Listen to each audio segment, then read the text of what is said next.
नमस्कार किसान भाइयों, कार्यक्रम कृषि दर्शन में आप सभी का स्वागत है। किसान भाइयों, कार्यक्रम की आज की कड़ी में हम खेती बाड़ी की कुछ नवीनतम जानकारियां लेकर आपके बीच मौजूद हैं। तो आइए कार्यक्रम की शुरुआत करते हैं और सबसे पहले देखते हैं कृषि समाचार।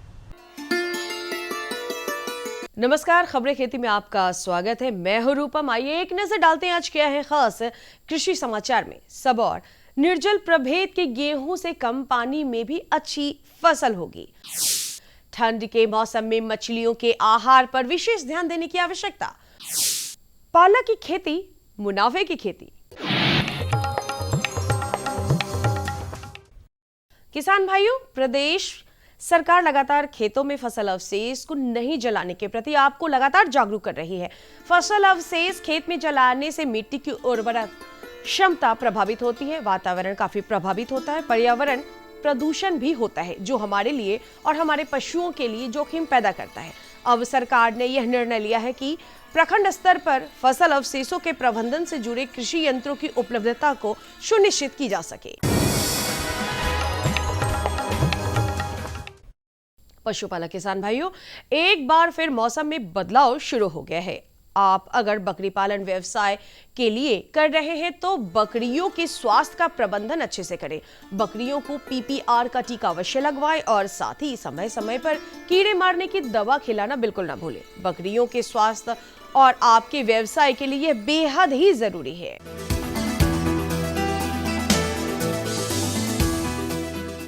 खबरें खेती की में आगे बढ़ते हुए आज आपकी मुलाकात पटना जिले के किसान सुरेंद्र महतो से, जो सागे की खेती करते हैं। 1.5 बीघा में इन्होंने पालक सागे की खेती की है और लगभग 2 गुना से अधिक मुनाफा की उम्मीद जतलाया है।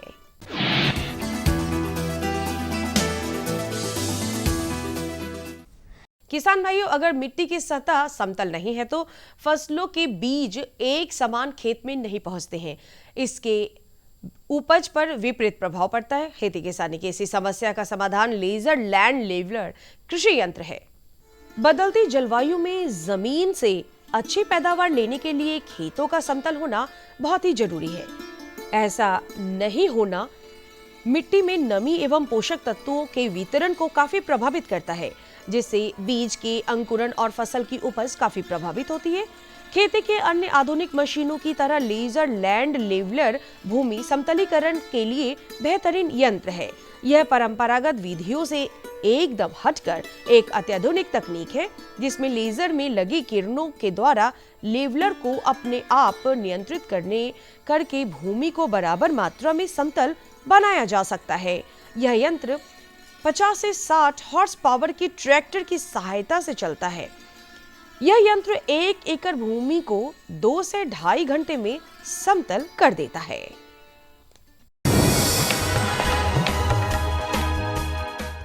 मत्स्य पालक किसान भाइयों, ठंड का मौसम शुरू हो चुका है। ऐसे में आप अपनी मछली पालन पर विशेष ध्यान दें। तालाब में पानी से लेकर मछलियों के आहार प्रबंधन में गड़बड़ी होने से मछलियां के मर जाने का खतरा लगातार बना रहता है। ऐसी स्थिति में आपको आर्थिक नुकसान भी सहना पड़ता है, इसलिए आवश्यकता है प्रबंधन पर। मछलियां नाजुक जलचर मानी जाती है, मौसम की मार नहीं सह पाती। अधिक ठंड के मौसम में मछलियां अपना पूरा आहार नहीं ले पाती। साथ ही धूप नहीं निकलने या कम निकलने के कारण तालाब में ऑक्सीजन की कमी बनी रहती है। इसलिए ठंड के मौसम में अन्य दिनों में दिए जाने वाला आहार की मात्रा को आधी कर देनी चाहिए, क्योंकि बचा हुआ भोजन सरकर तालाब को गंदा कर देता है। तालाब में पानी का लेवल हमेशा बनाए रखें। पंगेसियस मछली के मामले में थोड़ी ज्यादा सावधानी की जरूरत पड़ती है, इसलिए 2 से 3 दिन के अंतराल पर तालाब का आधा पानी जरूर बदल दें। किसान भाइयों, सबौर निर्जल, सबौर श्रेष्ठा, सबौर समृद्धि कृषि विश्वविद्यालय सबौर द्वारा विकसित जलवायु परिवर्तन के अनुकूल गेहूं के उन्नत प्रभेद हैं। इसलिए आप गेहूं का उत्पादन इन्हीं प्रभेदों से करें। सबौर निर्जल प्रभेद से आप कम पानी में गेहूं की अच्छी पैदावार प्राप्त कर सकते हैं। और अब एक नजर मंडी के ताजा भाव पर। राजधानी सहित प्रदेश की विभिन्न मंडियों में आज सब्जियों के ताजा भाव कुछ इस प्रकार बने हुए हैं।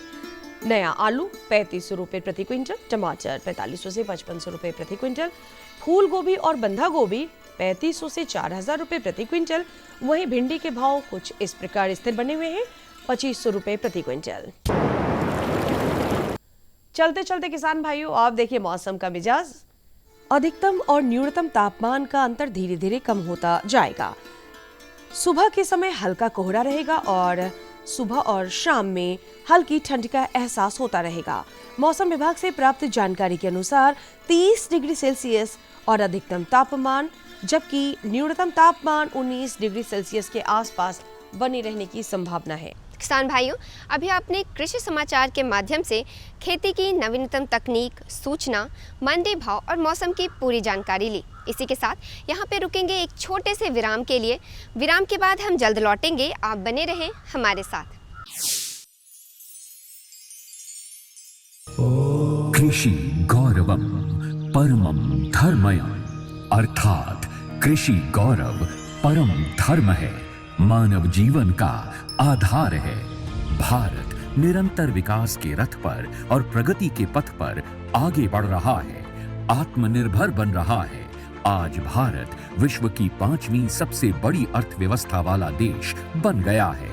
पिछले 9 वर्षों में देश अपने यशस्वी और दूरदर्शी प्रधानमंत्री श्री नरेंद्र मोदी के मार्गदर्शन में नई ऊंचाइयां छू रहा है। कृषि क्षेत्र में अनेक उपलब्धियां हासिल की गई हैं, जिसमें लागत कम कर उत्पादन बढ़ाना, उच्च मूल्य वाली फसलों को प्राथमिकता देना, किसानों का जोखिम कम करना और किसानों की आय में वृद्धि करना शामिल है। कृषि के महत्व को समझते हुए और किसानों के प्रति अपने संकल्प को सिद्धि तक पहुंचाने के लिए माननीय प्रधानमंत्री श्री नरेंद्र मोदी ने 24 फरवरी सन 2019 को किसानों के लिए पीएम किसान योजना की शुरुआत की। नई उम्मीद, विश्वास और विकास का नया सूर्योदय हुआ। इस महत्वाकांक्षी योजना ने करोड़ों किसानों को आर्थिक रूप से स्वावलंबी बनाया है। बीते 9 वर्षों में जो नीतियां बदली हैं, निर्णय लिए गए हैं, उनसे क्या बदलाव आया है, ये आप अनुभव कर रहे हैं। आज देखिए, करोड़ों छोटे किसानों को पीएम किसान सम्मान निधि मिल रही है और कोई बिचौलिया नहीं, कोई फर्जी लाभार्थी नहीं। बीते 4 वर्षों में इस योजना के तहत 2.5 लाख करोड़ रुपए सीधे किसानों के बैंक खातों में भेजे गए हैं। बीते वर्षों में इस योजना द्वारा 3 करोड़ से अधिक महिला लाभार्थियों को 57,628 करोड़ रुपए से अधिक का लाभ मिला है। साल दर साल इस योजना से नए किसान जुड़े हैं और लाभान्वित हुए हैं। पीएम किसान योजना में सभी भूजोतधारी किसान परिवारों को 2,000 रुपए की 3 समान किश्तों के माध्यम से कुल 6,000 रुपए सालाना दिए जाते हैं। किसान सम्मान निधि से हमें काफ़ी फायदा हुआ है, क्योंकि हमें समय पे हमने अपने खेतों की जुताई वगैरह करी, हल वगैरह करे, फसल वगैरह, बीज वगैरह बोए हमने, इससे हमें काफ़ी फायदा हुआ। इस योजना को पारदर्शी बनाने और आधुनिक तकनीक से जोड़ते हुए समय समय पर इसमें कई बदलाव किए गए हैं। लाभार्थियों को आधार से जोड़ा गया, KYC, land record linkage, face authentication इसी की कड़ी है। किसान भाई बहन पीएम किसान मोबाइल ऐप और पोर्टल के माध्यम से इस योजना की जानकारी ले सकते हैं। सेल्फ रजिस्ट्रेशन यानी स्वयं पंजीकरण कर सकते हैं और नो योर स्टेटस से अपना स्टेटस देख सकते हैं। इंडिया पोस्ट पेमेंट्स बैंक और CSC के माध्यम से पीएम किसान लाभार्थियों के आधार से जुड़े खाते खोले गए हैं। साथ ही एक चैटबॉट बनाया गया है, जिसमें किसान अपनी भाषा में पीएम किसान से संबंधित समस्या का समाधान पा सकते हैं। आजादी के अमृत काल में माननीय प्रधानमंत्री के डिजिटल इंडिया के संकल्प को पूरा करते हुए भारत सरकार ने किसानों को जानकारी और योजनाओं का लाभ देने के लिए आधुनिक तकनीकों का इस्तेमाल करते हुए digital public infrastructure, digital crop survey, कृषि मैपर और weather information data network system यानी विंड्स के जैसे कई क्रांतिकारी कदम उठाए हैं जो किसानों के जीवन को नई दिशा दे रहे हैं। मैंने अपने आधार के माध्यम से योजना के पंजीकरण करवाया था, तब से मुझे हर किस्त मिल रही है और मैं अपने किसानों के काम को और बेहतरीन बना पा रहा हूँ और मेरा परिवार खुश है। विश्व की सबसे बड़ी डायरेक्ट बेनिफिट ट्रांसफर योजनाओं में से एक प्रधानमंत्री किसान सम्मान निधि योजना की 13वीं किश्त का भुगतान 100% आधार आधारित पेमेंट माध्यमों से ही हुआ है। माननीय प्रधानमंत्री श्री नरेंद्र मोदी ने पीएम किसान की 14वीं किश्त के रूप में 8 करोड़ से अधिक किसानों के बैंक खातों में 16,000 करोड़ रुपए से अधिक की सम्मान राशि का डायरेक्ट ट्रांसफर कर दिया है। आज किसान भाई बहन आत्मनिर्भर और प्रगतिशील बन खुशहाली की राह पर अग्रसर हैं। 9 वर्षों में कृषि क्षेत्र में बनाए नए कीर्तिमान, उन्नति और समृद्धि के पथ पर हैं किसान। विराम के बाद आप सभी का एक बार फिर से स्वागत है कार्यक्रम कृषि दर्शन में। किसान भाइयों, कृषि को बढ़ावा देने के लिए हमारी सरकारें आए दिन नई नई योजनाएं और नीतियां बनाती रहती हैं। इन्हें आप तक पहुंचाना हमारा कर्तव्य है और इसीलिए हम ऐसी ही एक नई योजना के साथ आपके बीच मौजूद हैं। आज हम आपको बताने जा रहे हैं मुख्यमंत्री तालाब मत्स्य के विकास योजना के विषय में। क्या है ये योजना और इनका लाभ आप कैसे ले सकते हैं, इस विषय में पूरी जानकारी हासिल करेंगे हमारे कृषि विशेषज्ञ डॉक्टर दिलीप सिंह से। किसान भाइयों नमस्कार। कार्यक्रम कृषि दर्शन में आपका बहुत बहुत स्वागत है।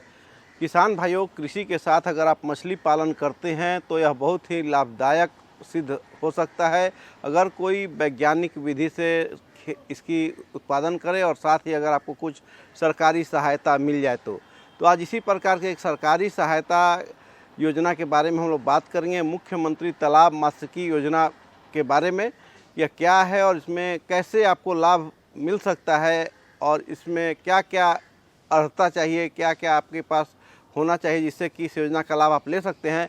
तो इस विषय पर जानकारी देने के लिए आज हमारे साथ है मत्स्य निदेशालय के संयुक्त निदेशक दिलीप कुमार सिंह जी। आपका बहुत बहुत स्वागत है हमारे कार्यक्रम में। नमस्कार। जो अभी हम लोगों ने जो योजना की चर्चा की है, मुख्यमंत्री तालाब मत्स्य की योजना, ये क्या है और इसमें कैसे हमारे किसान भाई लाभान्वित हो सकते हैं?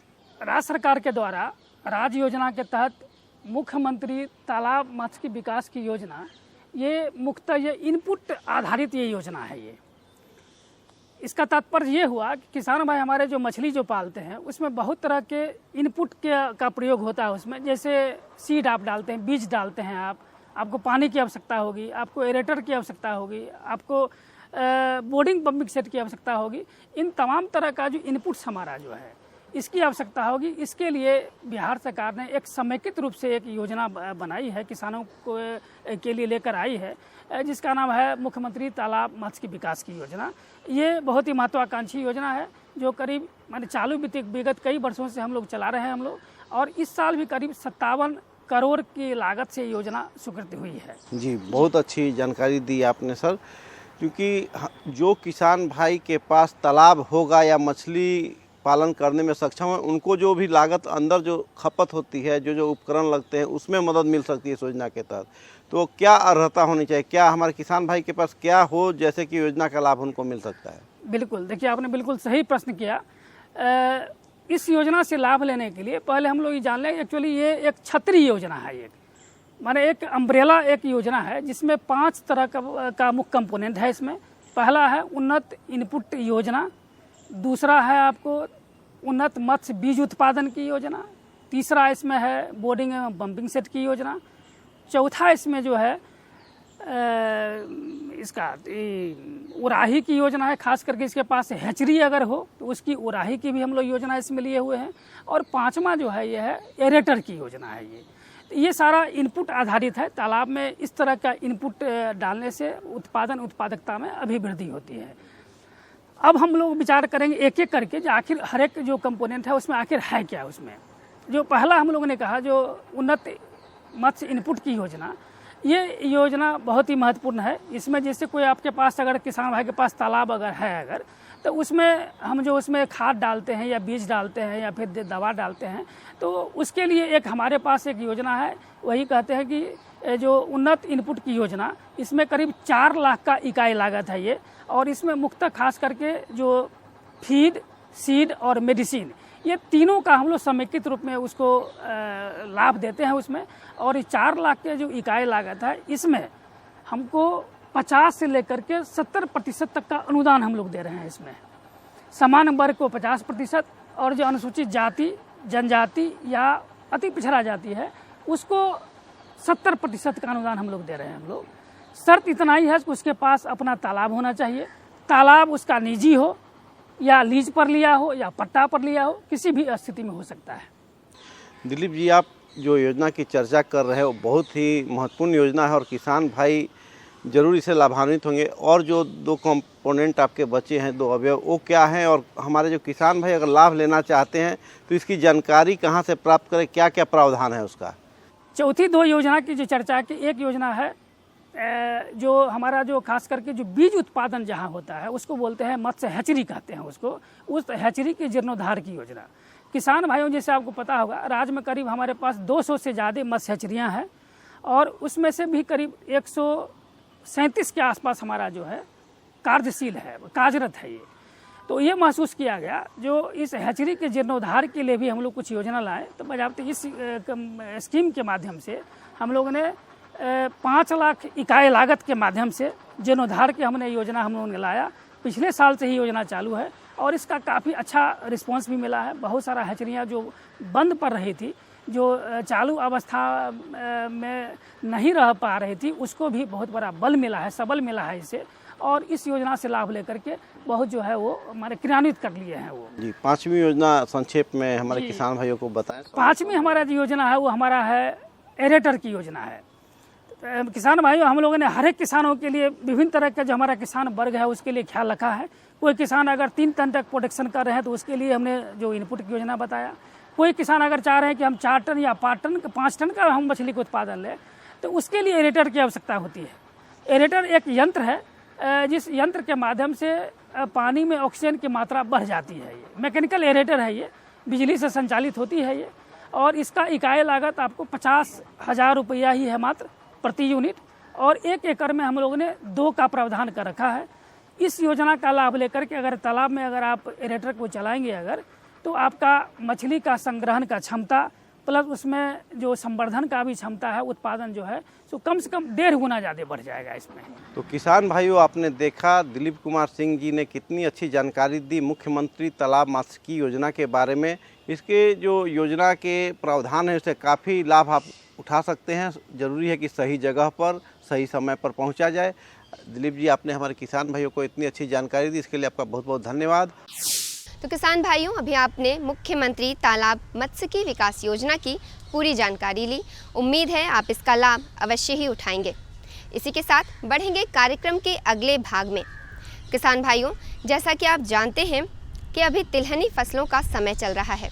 तिलहनी फसलों में लगने वाले रोग और कीट कौन कौन से हैं, इस विषय में जानेंगे और साथ ही साथ जानेंगे कि इनका प्रबंधन समय रहते कैसे किया जाए ताकि आप अधिक उपज पा सकें। तो किसान भाइयों, चलिए इसके लिए आपकी मुलाकात कराते हैं हमारे कृषि विशेषज्ञ अरविंद कुमार सिंह से। नमस्कार किसान भाइयों, स्वागत है आप सभी का कृषि दर्शन कार्यक्रम में।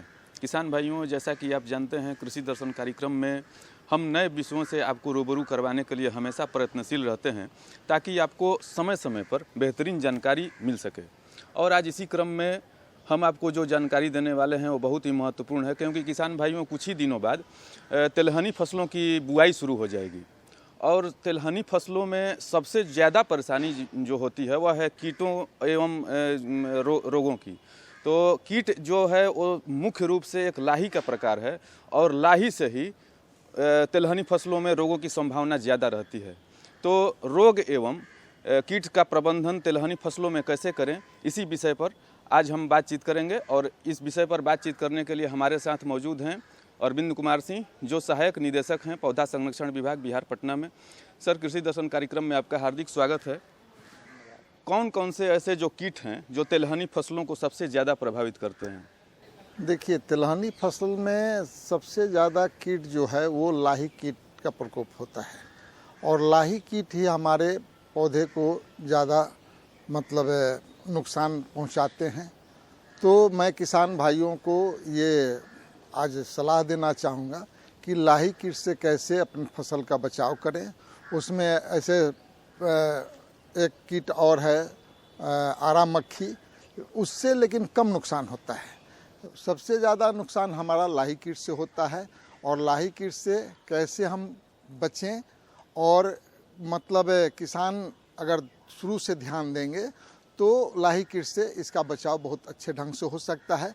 लाही कीट से बचने के लिए सबसे पहले तो जो देखिए, लाही कीट दो प्रकार के होते हैं। एक हरा लाही कीट होता है, पंख विहीन होता है, एक पंख युक्त होता है। तो जो पंख विहीन होता है वो हरा लाही कीट होता है, और वो डंठल पर पत्ते पर चिपके रहते हैं और उसके रस को चूसते रहते हैं और हमारे पौधे के ग्रोथ को, बढ़वार को रोक देते हैं। एक दूसरा लाही कीट जो है वो पंख वाला होता है, जो काला लाही कीट देखे होंगे, और वो माने फूल आने के बाद ज़्यादा उसका प्रकोप होता है। तो दोनों तरह के लाही कीट से बचने के लिए मैं किसान भाइयों को ये कहूँगा कि पहला तो कि अगर फूल आने के पहले अगर लाही कीट का प्रकोप हो जाता है आपके खेतों में और फसल पर काफ़ी लाही कीट पड़ा है, तो मैं वहाँ पर आपको एक उपाय बिना कीटनाशी का लाही कीट को ख़त्म करने के लिए आप सिर्फ सादा पानी में 1 मुट्ठी सर्फ या 2 मुट्ठी सर्फ मिलाकर और सिर्फ छिड़काव कर दें, तो उससे आपके सारे के सारे लाही कीट समाप्त हो जाएंगे। फूल आने के पहले, मैं यहाँ पर ध्यान देने की बात है, फूल आने के पहले अगर लाही कीट का प्रकोप होता है तो उस समय आपको ये क्रिया करना है। अगर लाही कीट फूल आने के बाद लग जाता है तो उसके लिए येलो स्टिकी ट्रैप, पीला फंदा, जो बाज़ार में भी अब उपलब्ध है या किसान भाई अपने यहाँ भी बना सकते हैं। पीली खाद की बोरी को 2 भाग में कर लें और बांस के स्टिक के द्वारा उस पर उजला ग्रीस लगाकर और खेतों में 20 से 25 जगह पर लगा देंगे, तो उससे क्या होगा कि जितने लाही कीट हैं सब आकर, चूँकि लाही कीट का सबसे प्रिय रंग जो होता है वो पीला रंग होता है, तो हमारे सरसों में पीला रंग फूल होता है, तो उस पर वो आकर्षित होता है और जिससे उसका रस चूस लेता है। तो फूल आने पर लाही माने छिड़काव नहीं करना है, उस समय येलो स्टिकी ट्रैप का आपका प्रयोग करना है। दूसरा है कि हमारे लेडी बर्ड बीटिल जो मित्र कीट है, लेडी बर्ड बीटिल प्रतिदिन 5 से लेकर और 15 लाही कीट तक खाते हैं। अगर वो हमारे खेतों में संरक्षित रहेंगे तो जितने लाही कीट हैं डेली उसका भोजन बनते रहेगा और वो उसको खाते रहेगा और हमारे फसल को नुकसान कम से कम होगा। अगर उस समय हमारे खेतों में अगर लेडी बर्ड बीटिल दिखाई नहीं पड़ रही है तो डाइमेथोएट 30% का आप प्रयोग रासायनिक कीटनाशी में कर सकते हैं।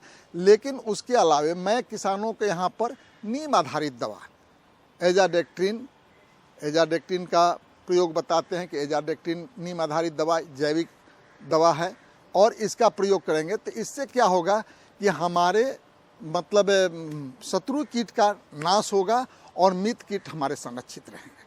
तो यहाँ पर ये कहना जरूरी है कि कम से कम हम कीटनाशी का व्यवहार करके और ज़्यादा से ज़्यादा जैविक कीटनाशी का प्रयोग करके हम अपने फसल को बचाव करें। मैं किसान भाइयों को थोड़ा सा यहाँ एक सलाह और दूंगा कि अगर तिलहनी फसल की खेती करते हैं तो वो सल्फर का ज़रूर थोड़ा सा प्रयोग करें। इससे क्या होगा कि तेल उत्पादन की मात्रा बढ़ेगी।